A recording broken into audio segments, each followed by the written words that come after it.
Assalamualaikum warahmatullahi wabarakatuh. I'm as a fund manager. My name is Mohamad Afiq Aiman Sudin. So today I would like to present about on how I can invest 1 million US dollar internationally. So before I start, I want to show about my portfolio allocation. So in 1 million, I would like to invest it 40% for stock market, 20% for commodities, 50% for bond, cash reserve for 5%, and last 20% for real estate. When we look at to stock market, I would like to invest in 3 countries, which is United States, Japan, and United Kingdom. So based on this, industry that's suitable for stock market is AI and semiconductor, automotive, especially EV and hybrid technology, and financial and insurance. Example for this stock market is Nvidia, Toyota Motor, and HSBC Holding. What about real estate? Real estate, I want to invest in 2 countries, which is Singapore and United Kingdom. So the place that's suitable for this Singapore, I would like to invest it in District 1 and 2, which is Marina Bay and Raffles Place. For United Kingdom, I would like to invest it in Manchester and Birmingham. For bond, 50%, I would like to invest it in United States and United Kingdom. So in bond, I would like to invest it in corporate bond, which is for United States, Microsoft Corp bonds. For UK, BP bonds. For commodities, 20%, I have 2 categories, which is for the first one, gold in China, and second, oil from US. For cash reserve, 5%, I would like to invest it in Japanese yen. I will invest it in saving account, which is in overseas, and second, Swiss francs CHF in money market fund. Before I start to invest my 1 million USD dollar, I have made some research and some analysis about evidence for my investment. So these are evidence for stock market, this for real estate, this for bonds, and last for commodities and cash reserve. Next, we move to potential risks and hedging strategies. For category stock market, the risks are interest rate increase and market crash. So how I hedging the risk?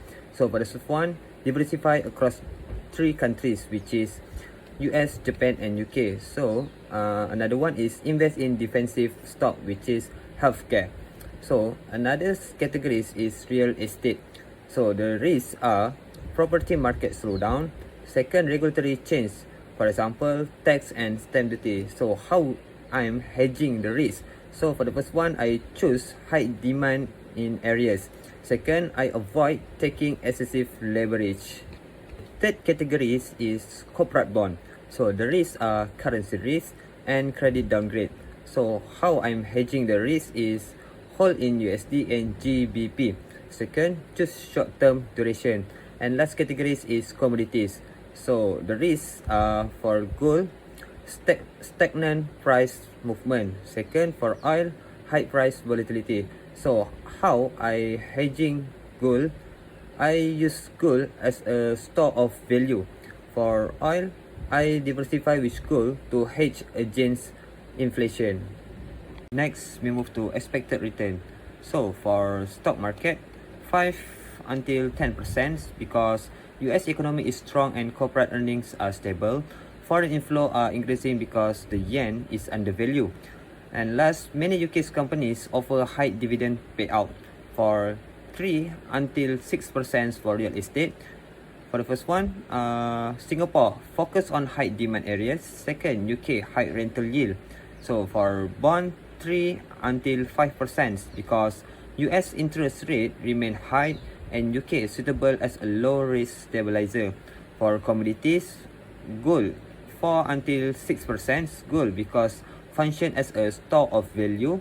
Second, for oil, 8 until 12% because global demand is increasing. For last, cash reserve 1 until 3% because Japan, the yen is expected to strengthen when the Bank of Japan raised interest rate. Second, Swiss francs CHF, one of the most stable safe haven currency in the world. Next, we move to potential challenges to returns. So for the first one, interest rate fluctuation. Highest interest rate can reduce stock, real estate and bond price. Second, geopolitical tension. For example, US and China conflicts affect oil and gold. Third, currency fluctuation. JPY and GBP volatility may reduce return when convert to MYR. Third, economic slowdown in UK and Japan. Slower GDP growth may reduce expected returns. And last, oil price instability. So oil price move with geopolitics, US shale supply and OPEC decision. In conclusion, the portfolio is well diversified across global market, balancing growth asset like stock and real estate with stabilized such as bond, gold and safe haven currency. Expected return remains supported by strong fundamental in the US, Japan, UK and Singapore. Clear hedging strategies such as diversification, choosing high demand areas and using gold as a store of value help reduce risk from interest rate, currency volatility and geopolitical events. Overall, this portfolio is positioned for stable and resilient long-term performance. That's all for me. Thank you.